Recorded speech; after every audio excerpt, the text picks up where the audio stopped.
They didn't ask. They just threw my clothes on the porch, as if I were some old stray. The black plastic bags were lined up like corpses, zipped shut with tight little knots. My blouse, the pale blue one with the pearl buttons, hung halfway out of one, crumpled, the sleeve dragging across the wooden step. My name wasn't on any of them, but every piece screamed it. My sweaters, my slippers, the scarf Ellen gave me before moving to Oregon, all of it discarded. Quietly, while I was out buying groceries for their dinner. I stood there a long time before unlocking the front door. The porch light was still on, though it was only mid-afternoon. The autumn wind blew sharp across my hands. I hadn't worn gloves. I didn't expect to come home to this. Inside, the house smelled different. Not bad, just unfamiliar. The lemon oil I always used on the wood furniture had been replaced with something too sweet, too synthetic. The hallway runner was gone. So was the coat stand. There were no shoes by the door. My shoes. "Mom?" came David's voice from the living room. He said it like I was intruding. Like I was early to something I hadn't been invited to. "I was just out for groceries," I said, holding up the bag like a peace offering. David didn't look up from his phone. "We thought you'd be longer." "We?" Of course. I set the grocery bag on the kitchen counter and stared at the clean, empty table. No placemats, no teapot. Not even the old jar of peppermints I kept for Travis. A cold hum rose in my chest. "I saw the bags," I said finally. "Oh," David said, as if he'd forgotten. "Yeah. Look, it's just that it's time, Mom. You said you were thinking of maybe looking at Ridgeview." I never said that. I said I liked the garden there. Once, when we visited Mrs. Carmichael. June appeared in the doorway, arms crossed. "We didn't want to make it harder than it needs to be." I turned to her, and throwing my clothes out made it easier. Her lips tightened. "We packed them carefully. You've got your room at Ridgeview, or with Ellen, if you're still considering that. You've got options." "Options," I repeated. My voice felt like it belonged to someone else.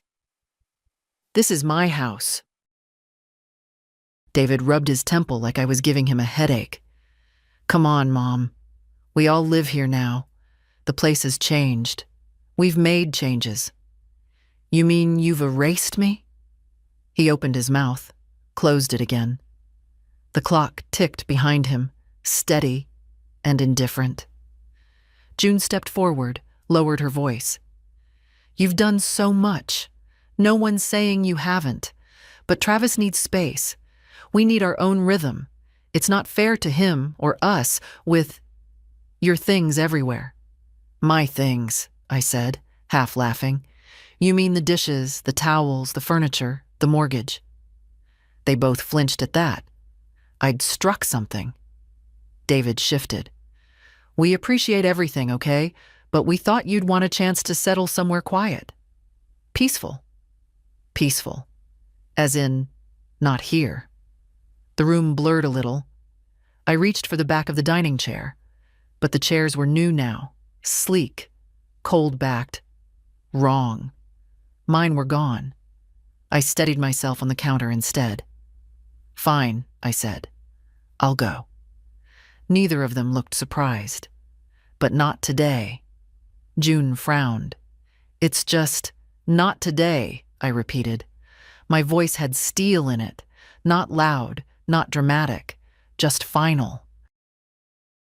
I walked past them, picked up the blue blouse from the porch on my way out. The plastic bag I left behind. I didn't need to carry garbage to know it was mine. My car was still parked where I'd left it. Grocery bag in the passenger seat. I sat behind the wheel and stared at the house for a long moment. The curtains moved in the upstairs bedroom. Travis's room now. My room once. They hadn't even let me pack it myself. I reached for the glove compartment. Inside, under the insurance papers, was a manila folder. Yellowed, worn, but intact. Inside it, the deed to the house. My name. Only my name. I smiled for the first time that day. A small thing. Quiet. They didn't know. Yet. I built that house with Walter, brick by brick, paycheck by paycheck, before David was even born. It wasn't much at first, just a square frame and a leaky roof. But it was ours. Walter worked the mill, and I worked nights at the diner. We saved every cent. Ate rice and beans so we could pour concrete for the driveway. Shared one coat between us the year the pipes burst.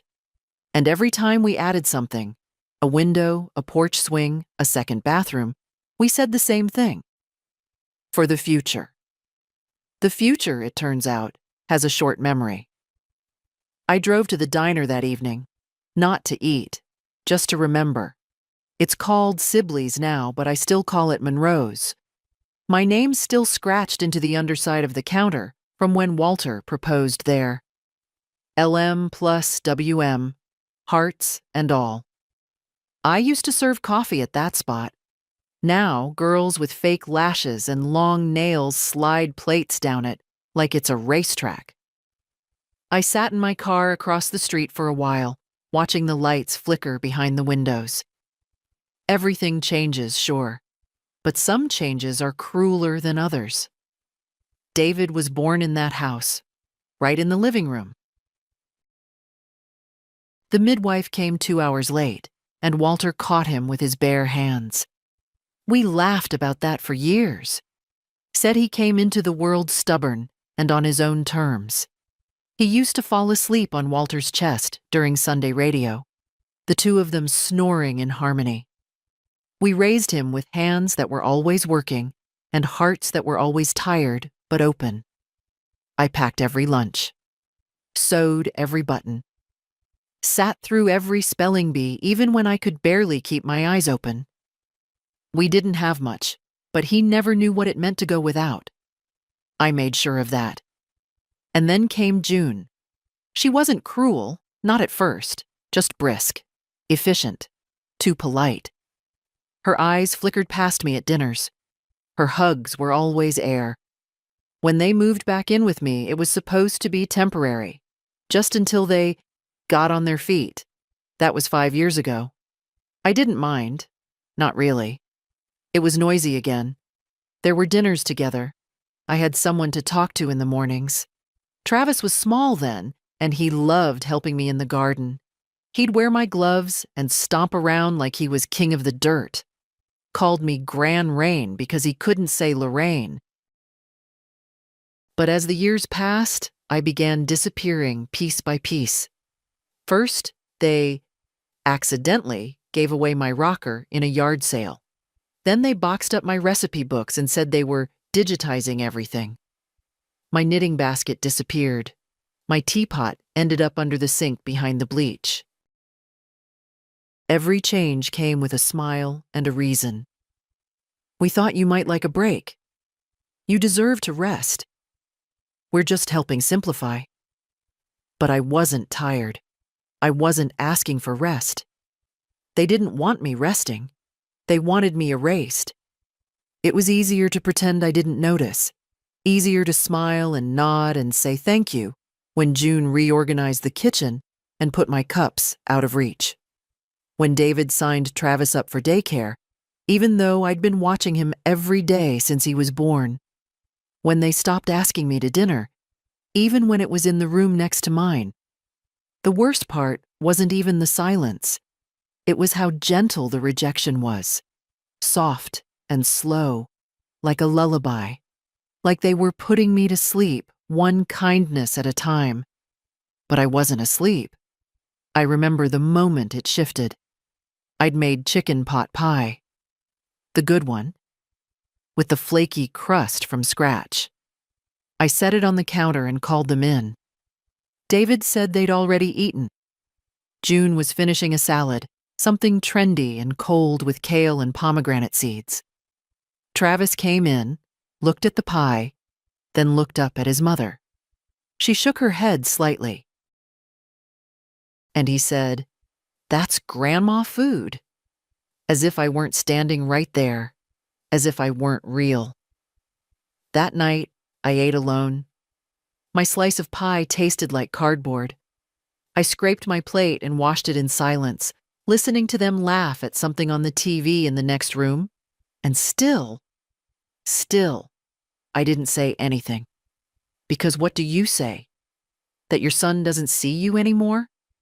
That your daughter-in-law wants your room for an office? That you are, in fact, in the way? No. You just go to bed.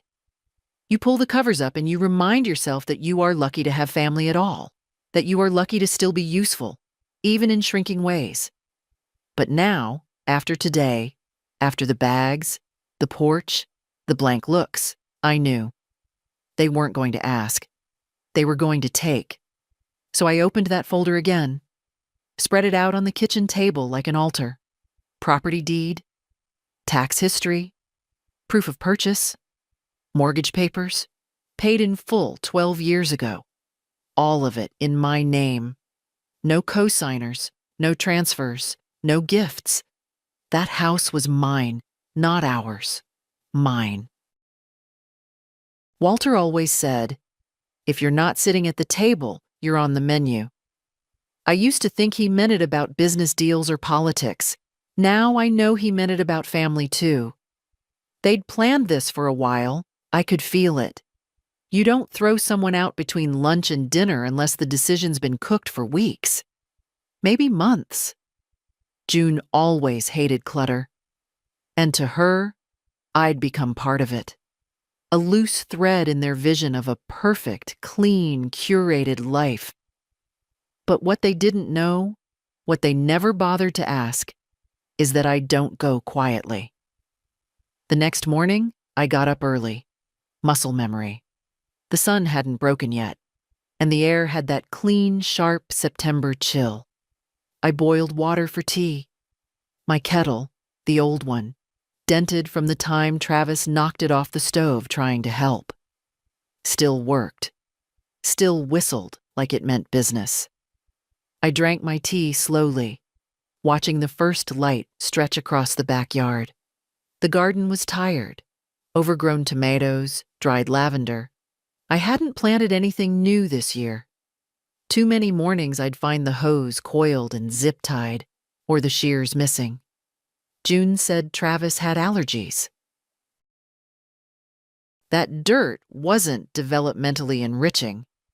I had stopped arguing. After tea, I showered and put on my gray slacks and the cream blouse Walter always said made me look presidential. I pulled my hair back tight. No makeup. I wanted them to see my face today. The whole thing. No soft edges. Then I made calls. First to the bank. I asked to speak with a real person, not the voicemail labyrinth. I gave them my full name, spelled it twice, and told them I wanted to review all automatic transfers and co-signed authorizations on my account. The young man on the line said, "Of course, ma'am. Are you expecting fraud?" I said, "No, son. I'm expecting consequences." Next, I called Mr. Halverson, the lawyer Walter and I used for 30 years. He'd retired, but his daughter Mara had taken over the practice. She remembered me, told me to come in that afternoon. "It's just paperwork," she said. "If everything's in your name, there's a lot you can do." That word again, mine. By noon, I was sitting in her office, staring at the same dusty plant her father had nearly killed 10 years ago. Mara wore round glasses and a serious expression. Her hands moved fast over the keyboard, clicking out clauses and conditions like piano keys. "Lorraine, you have full ownership," she confirmed. "There's no lease, no cohabitation agreement, no tenancy clause." Which means they're living in your house at your discretion, and you can revoke that at any time. legally, financially, ethically. I stared at the deed again. My name, printed in that tidy courthouse font. Black ink on yellowing paper. I'd never really thought about it before. Never needed to. I'd always assumed my name meant something to them, that it came with respect, or at the very least, consideration. Apparently not. I want to add one name, I said. Mara looked up. To the will, and the emergency contact for the bank, the utilities, the title, everything. She waited. Travis? I shook my head. Emma. Emma was my neighbor's daughter. She'd helped me carry groceries more times than I could count. Dropped off soup when I had the flu. Sat with me once for 2 hours when the power went out. Never asked for anything. Just kind. She's not family, Mara said carefully. She's decent, I replied. That was enough for me. We went through every form. It took hours. My eyes blurred by the end of it. But when I left her office, I felt lighter. Like I'd untied something that had been wrapped around my ribs for years. That evening, I came back home. The bags were gone from the porch. I don't know if they brought them back in or just threw them away. Either way, no one said a word. I let myself in with my key. The same key I've had for 42 years. No one met me in the hallway. The house was quiet. I walked into the kitchen and saw takeout containers on the table. June's laptop was open. Travis was watching something on a tablet in the living room, his face lit blue from the screen. David came out of the bathroom, drying his hands. Oh, hey, he said. We didn't think you were coming back tonight. I wasn't planning to, I replied. But plans change. He looked at me for a second. Something in my tone made him hesitate. Then he shrugged and said, Well, if you need help looking into Ridgeview, let us know. I didn't answer, just walked past him and up the stairs. My room was half empty. The dresser drawers had been dumped and left open. The bed was stripped. My photos were gone. But the walls, they were still mine. And the window still looked out on the garden. Walter and I planted. The maple tree was already yellowing. I sat on the edge of the bed and let the silence stretch. They thought they were winning. They thought they'd handled it cleanly, respectfully, kindly. They thought they were writing me off. But I wasn't finished. I was just getting started. The thing about generosity is, people forget where it started, and when it stops feeling like a gift, they start calling it an obligation. David didn't ask for much when he was younger. He didn't have to. Walter and I gave what we could before he could think to want it. New cleats for baseball? Done. Clarinet lessons after he gave up on guitar? We found the money. And when he went off to college, we took out a second mortgage on the house. Quietly. No fanfare. Just handed him the check with a thermos full of soup and Walter's old toolbox for his dorm. When Travis was born, I offered to babysit. Not just now and then, every day, for years. Diapers, bottles, ear infections, story time, tantrums, all of it, while June got back on her feet and David worked late. I was happy to do it. Love doesn't come with a clock. They thanked me, of course, at first. We don't know what we'd do without you, Mom. That kind of thing. But thanks, like milk, has an expiration date. Then came the first big ask. Help with the down payment on the new house. We want something bigger, June said. For Travis, a yard. Room to grow. They had their eyes on a place across town. 4 bedrooms, big garage, new appliances, open floor plan. Too big for their budget. They needed $80,000 to close. Just a loan, David said. Short term, We'll pay you back." I didn't hesitate. I wrote the check. From my own savings. The money Walter and I had built slowly over decades. The money meant for travel that never happened. For rainy days. For my last years. Of course, they never paid it back. They didn't even bring it up again. After that, the requests started to blend together. New car for June. Hers isn't safe for Travis. Private school application fees. Furniture. Summer camp. Therapy. Vitamins. A retreat for June's wellness business. Repairs on the HVAC system in the house I technically owned. Every time I opened my checkbook, I justified it. They're young, they're building, we're supposed to help the next generation. But what I didn't realize until much later is that there's a difference between giving and being drained. I remember the afternoon June asked for control over the utility bills. "It's just easier if we centralize everything," she said. Fewer accounts, fewer headaches. I didn't argue, but the moment she took over, the mail stopped coming to me. I never saw another bill, never knew what was being paid or how. I became a guest in my own life. Then came the request to co-sign a business loan. David had a partnership opportunity with someone he met through a networking group.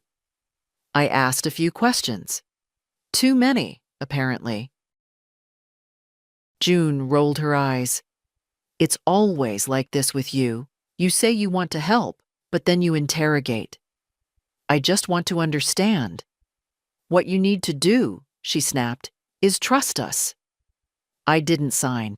They were cold for weeks, and still, I kept cooking. Still washed dishes that weren't mine. Still ironed David's shirts when he left them crumpled on the laundry table. Still remembered every birthday, every appointment, every goddamn holiday meal. And when I once, asked David to take me to the doctor when I twisted my knee in the garden, he said, "Can you reschedule? I'm swamped." He didn't ask how I was feeling. He didn't even offer a ride the next day. June dropped off a knee brace from Walgreens with a sticky note. "Hope this helps." No signature. And that's the thing that stayed with me. Not the money. Not even the cold shoulder. It was how thoroughly I had been moved from the center of their world to the outskirts, like a landmark they no longer needed to navigate by. The turning point came on a Tuesday. I had made dinner. Nothing fancy, just stew and cornbread, the kind of food that makes a home smell like comfort. June walked in, took one look, and said, "We're doing plant-based now. No offense, but this is kind of heavy." Travis, echoing her, added, "It smells like old people food." I sat there, ladle in hand, feeling the air go thin in my chest. They didn't notice. They ordered from somewhere that did gluten-free wraps. I sat at the table and ate alone. That night, I took out the black ledger from the desk drawer, the one Walter and I kept all our records in. I flipped through the pages. Check stubs, bank transfers, receipts. 40 years of giving. I added it up. Not out of bitterness, just out of clarity. The total shocked me. Over $300,000. $300,000 I'd poured into that family, and not once, did they ever ask what I needed. As I sat there, the house silent around me, I realized something. They didn't see me as a person anymore. They saw me as a function. Caretaker. Babysitter. Banker. Spare key, but not mother, not Lorraine, and certainly not owner of the roof over their heads. That would change, and it would change soon. It started with small exclusions. The first time they went to dinner without telling me, I assumed it was an oversight. I saw the receipt crumpled in the trash, sushi from that trendy place downtown. David hated sushi, used to say it was overpriced bait. I smiled at the thought. The second time, it was a movie night. I heard them talking in the hallway, whispering fast and quiet. I waited in the living room, cardigan buttoned up, hoping one of them would say, "Mom, you coming too?" But the front door clicked shut, and the silence after was heavier than any rejection. Still, I made excuses for them. They're busy. They're stressed. They didn't want to bother me. But the third time wasn't quiet. The third time was a party. Travis's birthday, his 10th. I'd baked the same chocolate cake every year since he turned 4, with the blue frosting and the dinosaur sprinkles he used to demand. That morning, I found a bakery box in the fridge. A sleek, fondant-covered monstrosity that looked more like a wedding centerpiece than something a child would eat. "We ordered something more modern this year," June said, brushing past me as she arranged party favors. "You don't mind, right?" I just stood there, staring at the frosting roses. "I thought I'd be helping," I said. "We've got it," she replied, without looking up. The doorbell rang. One after another, shiny cars pulled up to the curb. Friends from school, parents from her yoga studio, people I'd never met. The kitchen filled with chatter and expensive perfume. No one asked where I was. No one introduced me. I stood in the doorway like a forgotten ornament. When I tried to refill the chip bowl, June gently took it from my hands. "Just relax, Lorraine. Be our guest today." Guest. In my own home. The humiliation was so quiet, so casual, it didn't sting at first. It burned slow, like sun on skin you don't realize is getting damaged. After the party, I found my cake in the garage fridge. Untouched. Even Travis didn't ask about it. That night, I cried. Not loudly, not dramatically. Just slow, steady tears while sitting on the edge of my bed, fingers clenched around the fabric of my robe. I didn't recognize the person they saw when they looked at me. I didn't recognize the version of myself who allowed it.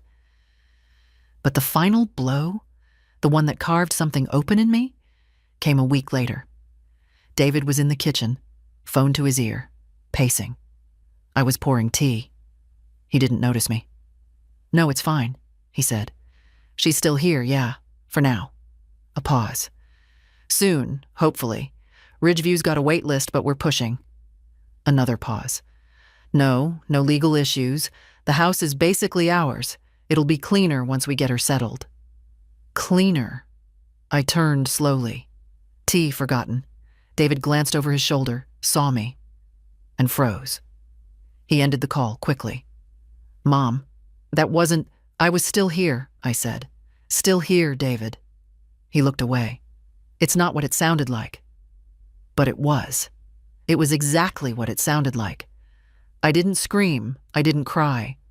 I just walked past him, upstairs, and closed my door. And that night, I didn't sleep. Instead, I packed. Not clothes, not books. I packed my worth. Bank records, titles, letters Walter had written me over the years, old receipts, the folder with the deed, my marriage certificate, the house insurance, my list of all payments made for David, every last one. And then I wrote a letter to myself. It began, "You are not a burden. You are the roof. You are the bones." I folded it and placed it in the folder between the deed and the most recent electricity bill. They wanted me gone. They wanted the space, the silence, the freedom. But they would have to face the truth first. I wasn't the past in that house. I was the foundation. And they'd built their future on me without asking if I wanted to hold it. There are ways people say leave without using the word. Sometimes it's in the tone when they say, "Are you still up?" as if your very presence in the room is a disruption. Sometimes it's in the polite smile when they ask if you've looked at those brochures they left near your teacup. And sometimes it's in the silence, the kind that settles after a pointed remark, heavy and deliberate. The day after I overheard David's call, I came down for breakfast and found the table already cleared, not a crumb, not a cup. I wasn't late. It was 7:45, the same time I always came down. "Sorry," June said, not looking up from her phone. "We didn't think you were coming." David gave me a glance over his coffee, then stood. "We've got a lot going on today, Mom. Big day. Big day." I wanted to ask what that meant, but I didn't. I sat quietly at the kitchen island with my own cup of tea, one I made myself. No one offered me a slice of toast. No one asked about my plans. At 9:15, June knocked on my bedroom door. She didn't wait for an answer. She stepped in with a smile that never touched her eyes and said, "Hey, Lorraine. I thought it might be a good time to talk." That phrase, "a good time to talk," it's never about talking. It's about laying groundwork, paving the way for whatever cruelty is about to be excused. "I know things have felt tense," she started, sitting on the edge of my armchair like she owned the room. "Transitions are always hard." I said nothing. I was folding a cardigan, one of the few they hadn't bagged yet. She glanced around the room. My room. Her eyes lingered on the old mirror, the quilt I'd stitched 20 years ago, the family photo on my dresser. Then she smiled again, softer this time. "David and we've been thinking. It's time for the next chapter. For all of us." I nodded slowly. "And what chapter is that, exactly?" "The one where you get to rest," she said. "Be taken care of. Let go of all this responsibility." Responsibility, as if I'd been a manager overstaying my shift. "You mean the chapter where I disappear quietly?" I asked. June blinked. "No, of course not. But you deserve peace, Lorraine. And honestly, the house is a lot." "For whom?" She stood now, brushing invisible lint from her sleeve. "We've contacted Ridgeview again. There's an opening next month. We put your name down." I folded another sweater. My hands were steady. "You did what?" She raised both palms. "It's not finalized. We just wanted to reserve the spot. It's a lovely place. Clean, friendly, safe. Like a kennel." "Did you ask me?" I said, voice low. Her mouth opened, closed, then opened again. "We assumed—" "That's your problem," I said. "You assume I'm done, that I'm tired, that I don't see what you're doing." Her tone changed. Just slightly. Still polite, but tighter. "Lorraine, you're making this harder than it needs to be." That, right there, was the knife. Hidden behind every pleasantry was that edge, that push. "I'll make it easy for you," I said. "You'll get your answer soon enough." She narrowed her eyes, confused, maybe even a little nervous, but she said nothing else. She walked out, and the sound of her heels against the hardwood was sharp. Later that evening, David knocked. He didn't come in. "Mom," he said through the door, "let's not make this difficult, okay? Ridgeview's got great reviews." I didn't reply. "You'll have your own room, your own space. Travis can visit on weekends." It's not the end of the world. Still, I stayed silent. He waited a while. Then I heard him walk away. That night, I sat at my desk and opened the window just a crack. The air was cool, and somewhere in the distance, someone was mowing their lawn too late. The scent of cut grass drifted in. Familiar. Sharp. I took the deed from the folder and set it on the desk. Next to it, I placed a matchbox and an old silver tray. The decision was already made. This was just the ceremony. a quiet, private rehearsal of what was to come. They wanted the house, but they had forgotten who gave it breath, who paid for every brick, who bled into its carpets, who wept in its corners, who made it a home, and who, with a single spark, could make it all vanish into ash. Let them sleep soundly for one more night. Tomorrow, the smoke would remind them. I wasn't snooping. I just happened to be standing in the hallway when June's voice carried a little too loud from the patio. She's just not adjusting. You said she'd ease out naturally, but she's clinging, she was saying into her phone. I couldn't hear the other voice, just the slow rhythm of her pacing across the decking. A pause. She's not even fighting back, just quiet, passive. It's like she wants us to feel guilty. Another pause. No, David's useless in this. He keeps chickening out. I'm the one who has to be the bad guy. I stood frozen, my hands still damp from washing dishes. I hadn't done anything wrong. And yet, I felt like a trespasser in my own hallway. She'll be out soon, June added. She's got no real power here. We've already made most of the changes. She's just still in the building. Still in the building. That's what I was to her. Not a person, not a mother-in-law, not a grandmother, just an inconvenient leftover. I stepped back slowly, the floorboard creaking beneath me.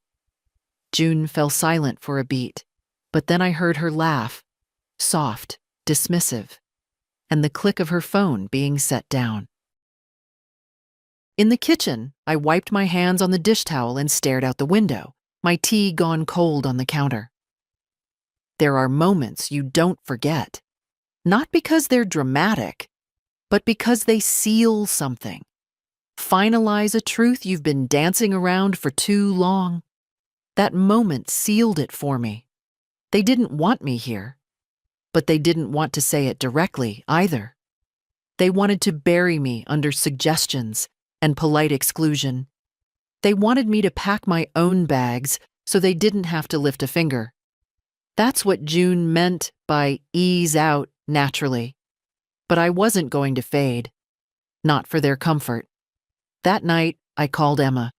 She picked up on the second ring. "Hi, Lorraine," she said, cheerful as ever. "Everything okay?" "I have a question," I said, "and a strange one."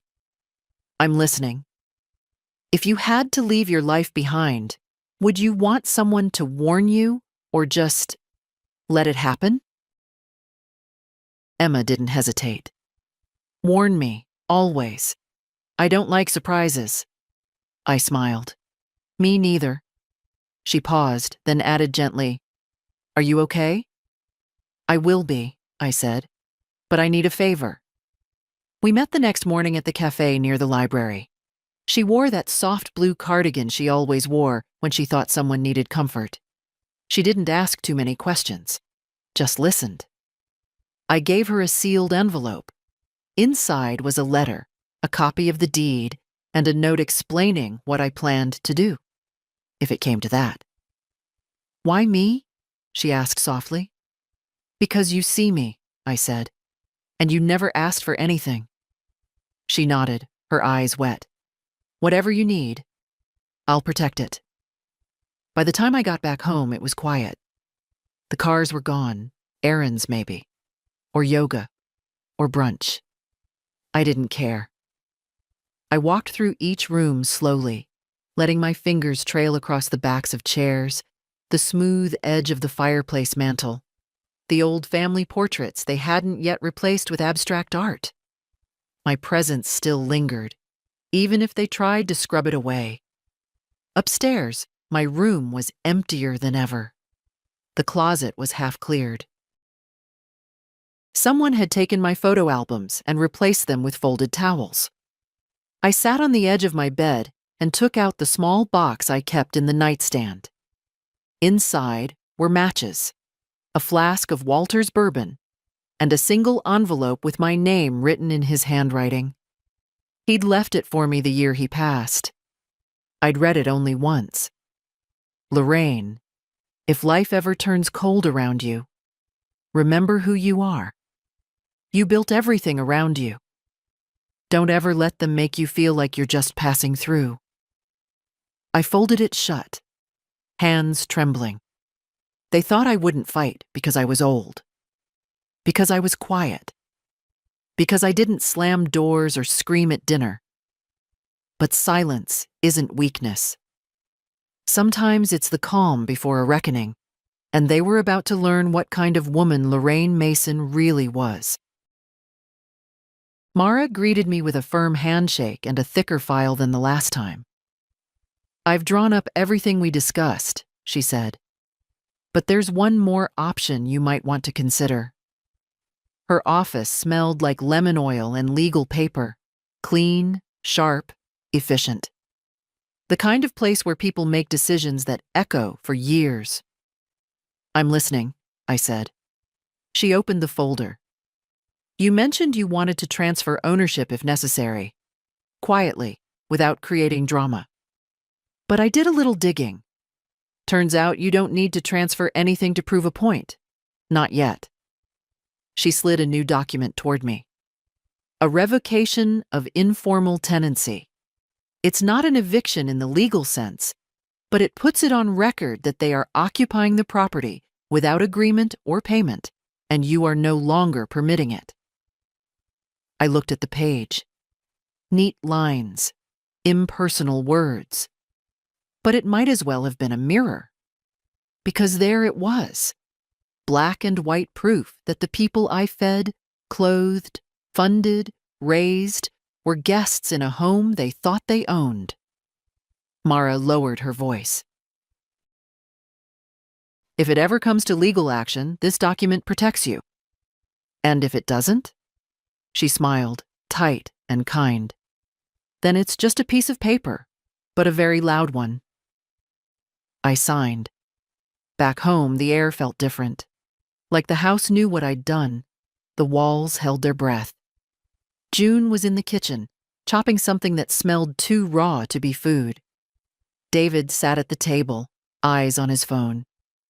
Good morning, I said. They both looked up, suspiciously polite. You were out early, David said. I had some errands, I replied, setting my purse down. Legal ones. June glanced at David. Legal? I pulled out an envelope and placed it on the counter. This is for both of you, just so we're all clear. David picked it up and opened it slowly. June leaned in, reading over his shoulder. What is this? She asked, voice tightening. It's a notice, I said. Informal, but binding. This house is mine. You've been living here without a lease, without rent, under the assumption that I was too old or too tired to care. David looked pale. Mom, come on. You asked me to leave, I said, calm and unblinking. You talked about Ridgeview. You threw my clothes on the porch like I was furniture being donated. That's not how it was, June started. It's exactly how it was. Silence fell. Only the sound of the knife hitting the cutting board remained. A soft, methodical rhythm. Chop, chop, chop. You're not serious, David said. This is just making a point, right? I leaned on the back of the chair across from him. You've both spent months deciding how to reshape this house to suit your lives. You excluded me. You undermined me. You pushed me out without having the courage to say it to my face.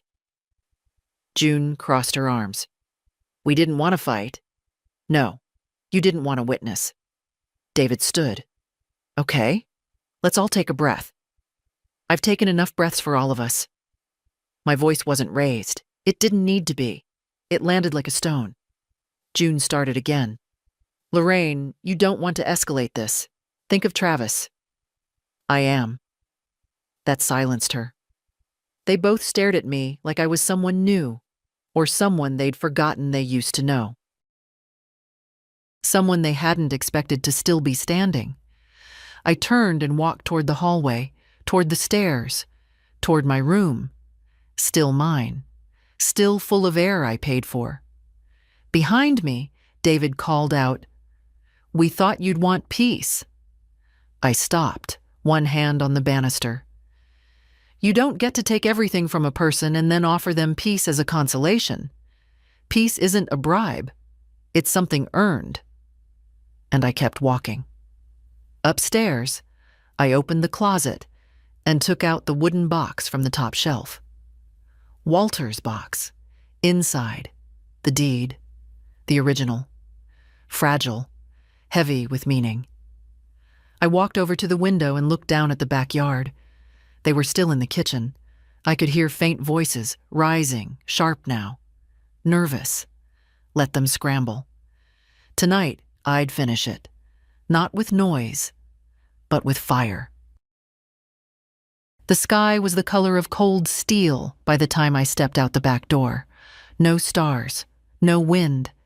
Just the kind of heavy stillness that feels like the world itself is holding its breath. I was carrying a canvas tote, the kind they hand out at farmers' markets with flowers printed on the side.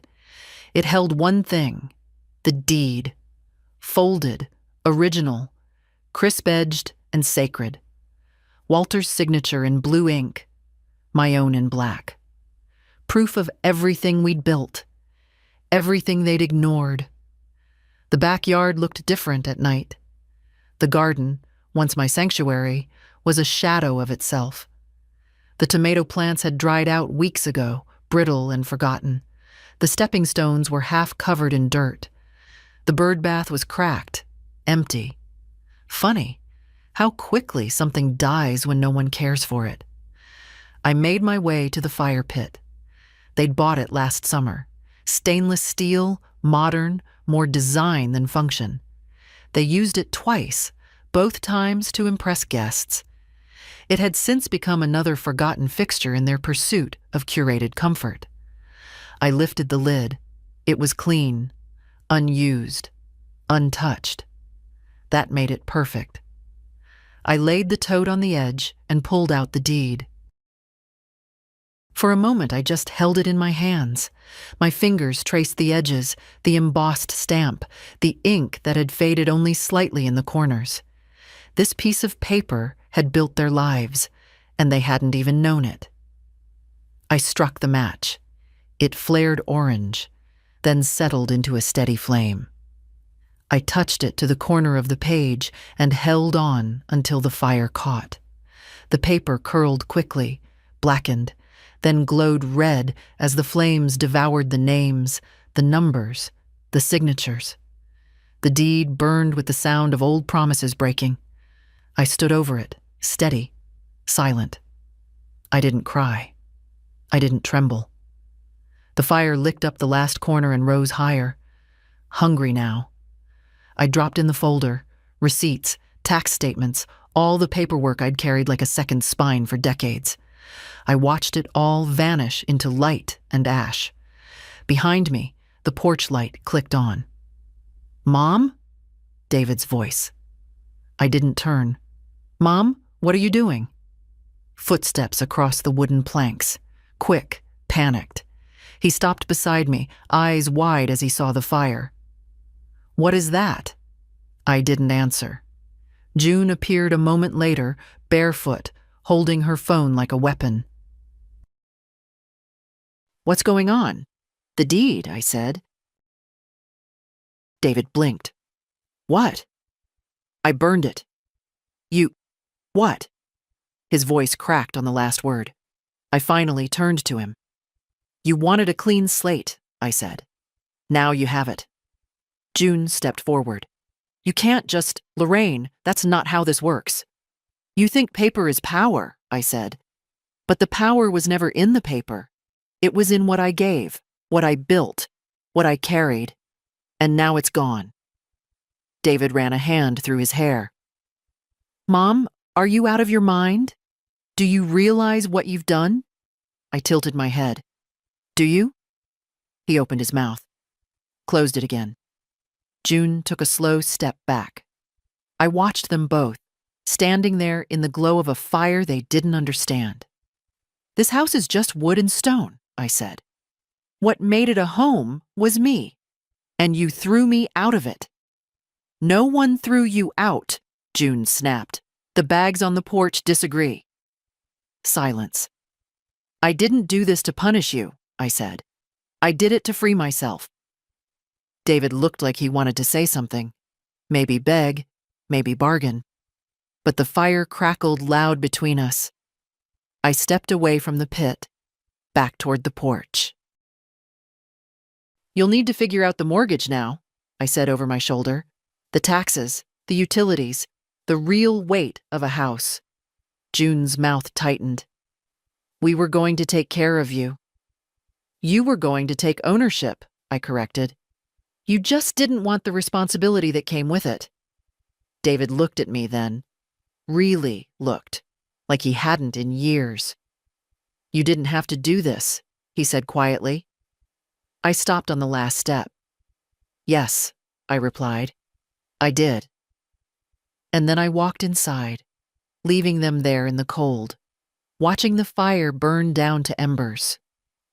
Not just of paper, but of the last illusion they had about who I was. I slept soundly that night for the first time in years. No pills, no tossing, no watching the ceiling while the hours bled into dawn. Just sleep. Clean, uninterrupted, deep. My bones didn't ache the way they usually did. My chest wasn't tight. Something in me had unclenched. When I came downstairs in the morning, the house was silent. No smell of coffee. No clinking of bowls or footsteps across the hardwood. Just the quiet of a place that didn't know what to do with itself now that the center had stopped holding. June's purse was gone from the hook.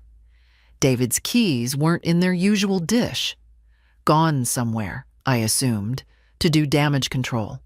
Or perhaps to sit in their car and figure out what to say, what to ask for, what to blame. I poured myself tea. The good kind. Loose leaves. Not the bagged stuff June always bought in bulk because it was efficient. I sat at the table, watched the sun climb across the floor, and said nothing. Let them come to me. Around 11 o'clock, I heard the front door open and close. David entered the kitchen, pale and drawn. He looked like he hadn't slept. His shirt was wrinkled. His tie was missing. He held a folder in one hand, thick with paper. I didn't stand. He sat across from me slowly, placed the folder on the table, and pushed it toward me. I had Mara print everything, he said. Copies, in case you regret it. I don't. He nodded. We've been talking. June and me, trying to make sense of it. I sipped my tea. We didn't mean to hurt you. That made me smile. Not out of humor, but at the sheer smallness of it. The cowardice of a statement like that. You did hurt me, I said. You meant to benefit yourselves. The hurt was just a side effect. He winced, but didn't deny it. He opened the folder, flipped to a page. We want to find a way forward. Maybe co-ownership. Something that reflects everything you've done for this family. Now you're interested in reflecting. He swallowed. We thought you didn't care about the paperwork. I didn't, until you tried to erase me with it. He didn't speak for a while, just sat there, hands clasped together, eyes on the table. Then he said the thing I think he'd come to say all along. I can't lose the house, Mom. Not we. Not us. And that was the final thread I needed to see. It had never been about family, or peace, or legacy. It had always been about control. I know, I said. I stood, took the folder, and walked it to the kitchen drawer, the one where I kept rubber bands and stamps and charger cords no one used. I slid the folder inside and shut it. Not to accept it. Not to humor him. To remind myself that I could keep things I didn't have to use. David stood too. I don't know what to say anymore. then say nothing. He stared at me like he didn't recognize me. And maybe he didn't. Maybe he only ever saw the version of me that softened edges, filled in gaps, apologized for taking up space. That version no longer lived here. "I'm going for a walk," I said, reaching for my sweater. "Where?" I gave him a long look. "Anywhere I want." And then I left him standing in the kitchen, surrounded by everything I had given, and everything he had taken for granted. Outside, the air was crisp, early autumn curling at the corners of the leaves. The world didn't know about last night. The street looked the same, but I didn't walk the same. I walked like a woman who had remembered her name. When I reached the corner, Emma was standing by her mailbox. She smiled as I approached. "Morning," I nodded. "Morning." She glanced at the toad in my hand. Empty now. "Did it work?" "It burned beautifully." Her eyes softened. "You okay?" "I think I'm something better." She didn't press. We stood there a while, neighbors in silence, both looking toward the same rising sun. "I'll be making changes," I said. "To everything." Emma just nodded. "Good." And as I turned back toward my house, still mine, always mine, I thought about what Mara had said. Sometimes a piece of paper is just a piece of paper, but sometimes it's the match. And I had finally learned how to strike it. They walked on eggshells after that. No more brochures on the table, no more gentle suggestions, no more locked cabinets or replaced groceries. Even June's tone changed, clipped and careful, as if I might snap at any moment. But I wasn't angry anymore. I was awake. And nothing is more dangerous to people who rely on your silence than your clarity. David tried to slip back into old patterns. He'd knock before entering a room now, smile too broadly, offer to help with small things. The remote, the trash, my coat. It was theater, of course. Damage control dressed up as devotion. June kept her distance. The energy between us had changed, and she felt it. There was no more performance of civility. She avoided eye contact, shortened her sentences, left the room when I entered. It suited me fine. I wasn't interested in vengeance. I didn't want apologies or performative gratitude. I just wanted space. Space that was mine, time that was mine, and the dignity they'd tried to scrub out of me like mildew. And I had it now. One evening, as I sat at the dining table alone, reading, Travis came in. He didn't say anything at first, just hovered awkwardly near the hallway. "Gran Rain," he said quietly. That name again. The one he used to say when he was little. My favorite. I looked up. "Yes?" He shifted his weight, looked down at his socks. "Are you mad at Dad?" I folded my page, closed the book. "Why do you ask that?" "Because he says you're not feeling well. But you seem okay." I smiled gently. "I'm not mad, but I'm not pretending anymore." He frowned. "Pretending what?" "That everything is fine when it's not." He looked confused, but nodded like he wanted to understand. I stood and walked to the kitchen. "Want tea?" He nodded. "If you have the mint kind." I smiled. "I always keep the mint kind." We sat together, 2 generations apart, and yet closer than I'd felt to anyone in that house for months. I didn't explain the fire. I didn't explain the paper. But he understood enough that something had shifted and that I was different now. After he went to bed, I stood in the hallway outside his room. Their door was closed, lights off, but I didn't need to go in. I just listened. One last time, not to eavesdrop, to confirm. Nothing had changed, not really. They still spoke in strategy, quiet hisses and careful phrases, still blamed me in whispers. "Why would she burn the deed? That's psychotic." She's doing it for control. She's trying to scare us, that's all. She's bluffing. They didn't understand a thing. It wasn't a bluff. It was a boundary. Later that week, I called the bank, closed 2 of the accounts, changed beneficiaries, transferred the remaining balance into a new account with a new name attached. Not Emma's, not Travis's, not even my own. A trust. With clear instructions, conditions, protections. Then I called the contractor. I gave him a quiet job, discreet. Build me a separate entrance, I said. Seal off the 2nd floor. Add a lockable door at the landing. You want to split the house? I want to draw a line. It took 2 days. On the 3rd morning, I handed David a key. What's this? To the upstairs, your part of the house. He stared at me. What does that mean? It means we're roommates now. You pay for your side. I pay for mine. Utilities are split. Kitchen schedules alternate. And if it doesn't work, I shrugged. I know a lawyer. His mouth opened, closed. June stepped into the hall. You're serious? As a fire. I walked past them both, into my new half of the house, cleaner, quieter, and full of space that finally belonged to me in practice, not just on paper. I wasn't leaving. They were no longer in charge of the ending. It didn't take long for the tension to settle into something permanent. The house, once open and humming with shared routines, now had a split spine. 2 entrances, 2 rhythms, 2 households under one roof, except only one had built it, brick by brick, in love and sacrifice.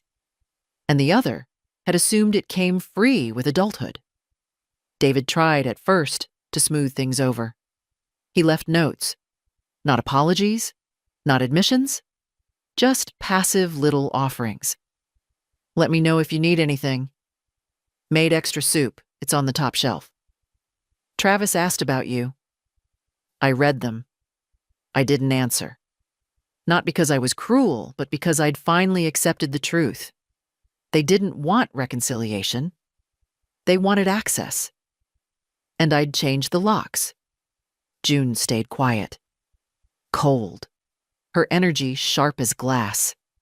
She'd knock before entering shared spaces, but she never lingered, never looked me in the eye.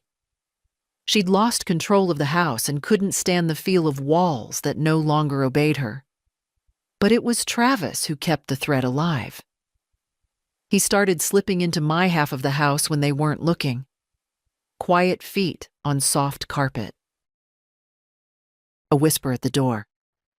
Gran Rain, are you awake? Always, I was. He brought me his drawings, his questions, his fears. Mom says you're mad because she changed the kitchen. I smiled. I'm not mad because of the kitchen.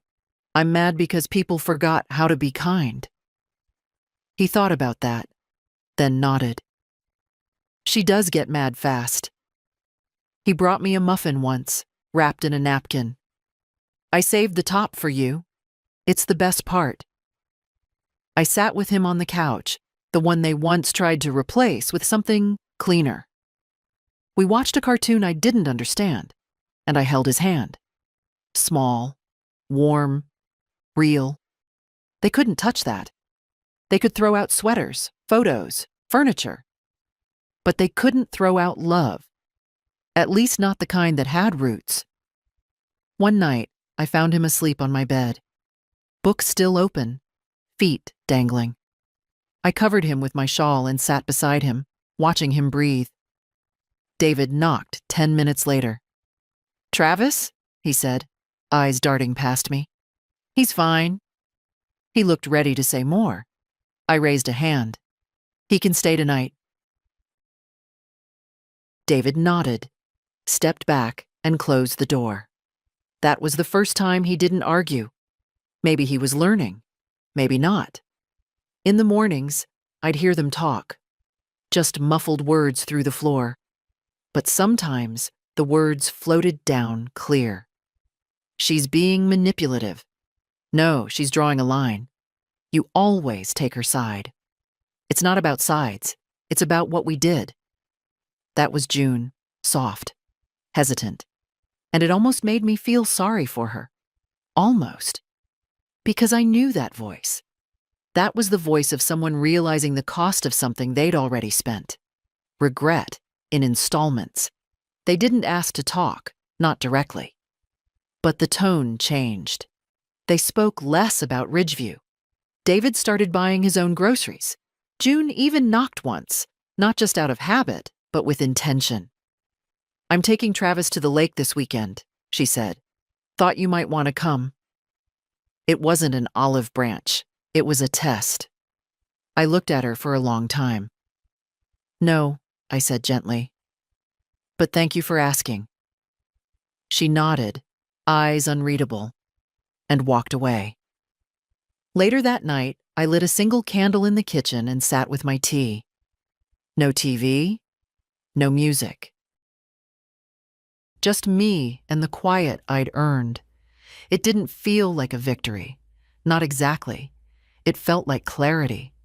Like finally seeing the blueprint for the life I'd lived, where every act of giving had left an outline. And now, I was choosing what to fill in, what to leave empty, what to protect. I didn't know yet how it would end, but I knew this. I wouldn't be erased, not again, not quietly, not kindly, not ever. They came back from the lake with sunburns and silence. Travis ran inside ahead of them, barefoot and flushed, waving a cheap plastic boat he'd won somewhere. "Gran Rain, look!" he shouted, proud and breathless. I admired it like it was made of gold. "That's a fine ship you've got there," he grinned. I named it Lorraine. It took me a second to swallow that. June came in slower. Her eyes looked raw, not red, not crying, just stripped of something. Pride, maybe. She nodded at me. A quiet hello. No edge this time. David trailed behind her, carrying bags. He didn't say anything. After Travis ran upstairs, the house fell into an odd stillness. That heavy air before a storm, but not quite thunderous. Just honest. June lingered by the kitchen counter, her hands wrapped around a water glass. "You were right," she said. I didn't respond. Not because I needed to win, just because I wanted her to feel the weight of that sentence without interruption. She cleared her throat. About the house. About what we were doing. I didn't see it then. And now? Her mouth twitched. Now I see a woman who carried 3 generations on her back. And got called a burden for it. I looked at her evenly. And? She hesitated. Then, I'm sorry. The words landed soft. No drama, no performance. Just said. That's the only kind of apology I've ever believed in. David didn't speak until later that evening. I was in the backyard, watering what was left of the garden. Fall was taking its hold. The air thinner, the ground tougher. Still, the lavender hung on. He stepped out, hands in his pockets, looking like a boy again, unsure and waiting for instruction. I kept asking myself how we ended up here, he said. All this mess, this distance. And what did you decide? That I stopped seeing you as a person the moment you made life easier for me. I turned off the hose. He continued. It wasn't malicious. I didn't mean to be ungrateful. But I treated your presence like furniture, something comforting, expected. Background. I know, I said. He looked surprised. I always knew, I added. Mothers know. We feel it long before it's spoken. He looked down. I don't know how to fix it. You can't. He nodded slowly. But you can stop repeating it, I said. With your son. With your wife. With yourself. We stood there a long time. Nothing more was needed. Later that night, I took out the last envelope in Walter's old box. It wasn't addressed to me. It was addressed to whoever would need it most. Just one word on the front. After. Inside was a letter, brief, plain, and clear. If they forget you, Lorraine, remind them by walking away. Not with bitterness. With your spine straight. Let them carry what you did. If they can't, let it collapse. He always knew. I folded the letter and placed it back inside. I wasn't going anywhere. Not anymore. But I also wasn't carrying them further than I had. In the morning, I made a quiet call. To Mara. To finalize the trust, the division, the last details. No fanfare, just preparation. Because reckoning is only dramatic in movies. In real life, it's measured. Calm. Like a door closing softly. Or the sound of matches striking only once. The week the trust was finalized, the air in the house shifted. Not dramatically, not like a fight or a fire, just less friction. Like the weight had been named and set down, and everyone had chosen to stop tripping over it. Mara called on a Wednesday morning. "It's done," she said. "The trust is active. The house is protected. Your terms are locked in. No one can touch it now. Not without your consent. Not without respecting the structure you've set." I thanked her and hung up. There was no celebration, no cake, no champagne, just a long, steady exhale at the kitchen sink. I looked out the window. June was in the yard with Travis, showing him how to pull weeds. Finally. He hated it, of course, but he smiled through it because she was trying now, and he could feel that. Trying doesn't erase damage, but it's how you stop adding to the pile. David was at the dining table. I heard the familiar scratch of a pen, balancing checkbooks maybe, or budgeting for the first time without expecting a bailout. Good. That evening, I cooked. Not for them, for myself. Roast chicken, thyme potatoes, and the biscuits Walter loved. The scent filled the downstairs like it used to. Warmth without invitation. Comfort without offering. Still, by the time I sat down to eat, there was a second plate across from me. Set by small hands. Travis. He didn't ask. Just plopped into the chair and started buttering a biscuit with the determination of someone on a mission. "Smells better than the frozen stuff," he said. "It is." He grinned. "Can I stay here tonight?" "You live here," I replied. He tilted his head. "No, like, here, with you." I nodded. "Of course." We ate in quiet. I served seconds. He didn't ask permission. That was the first real peace I'd felt in the house since long before the bags on the porch.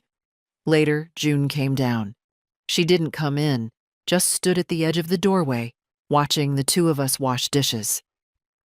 "You cooked," she said. "I did.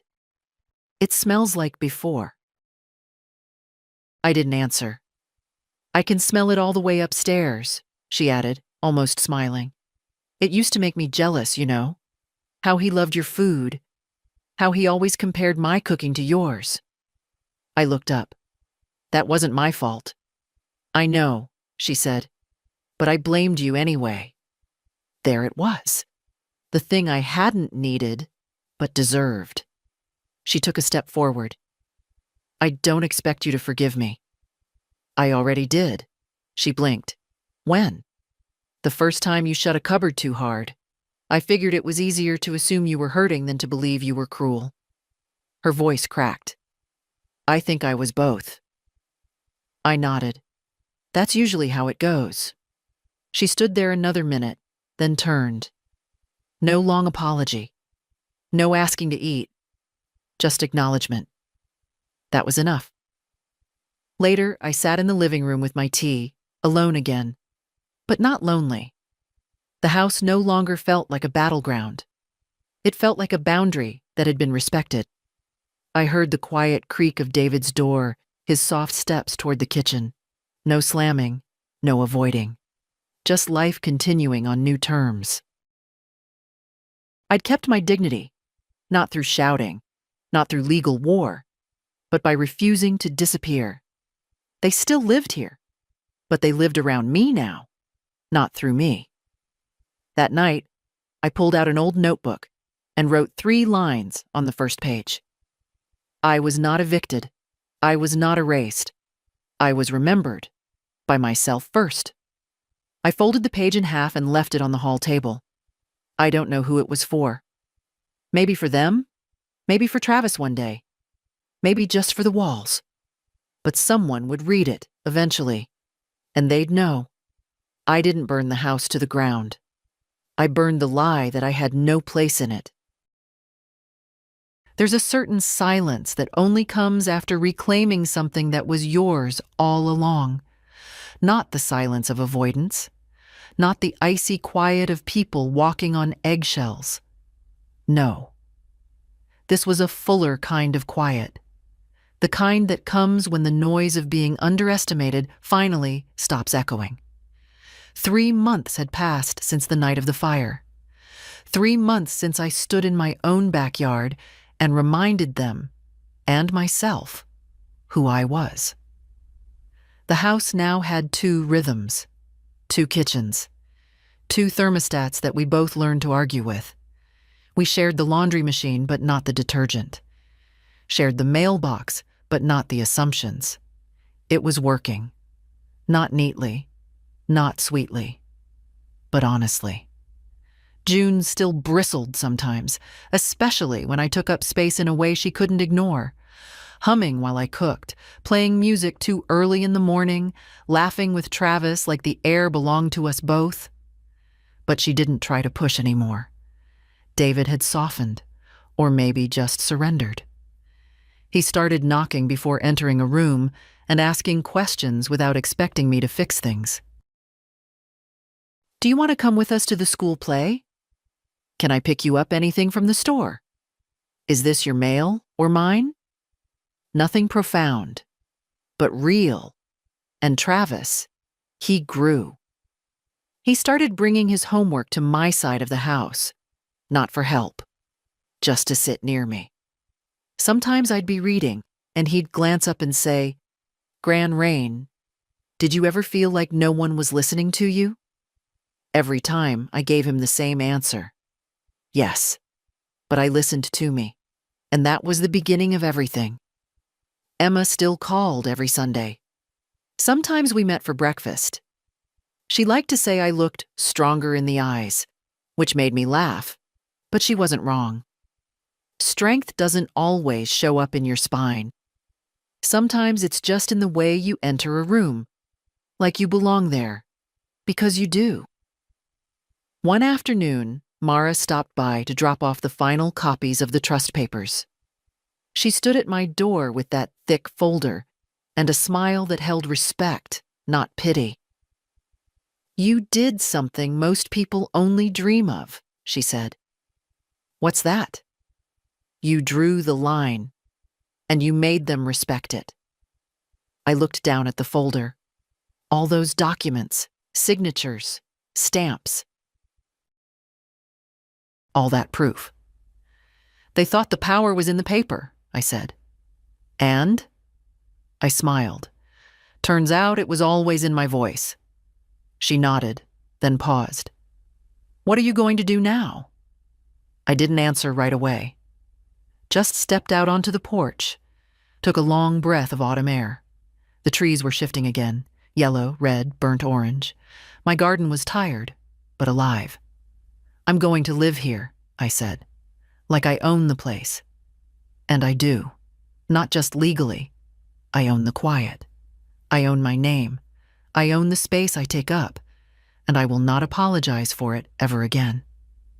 So if someone, somewhere, is reading this, sitting quietly in a house that doesn't see you, shrinking so others can stretch, let me say this clearly. You are not invisible. You are not selfish for wanting peace. You are not too old to start drawing lines. Let them laugh. Let them pack your bags. Let them write you off. Then light your match.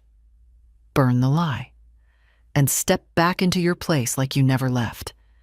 If this story hit something inside you, share it. Leave a comment.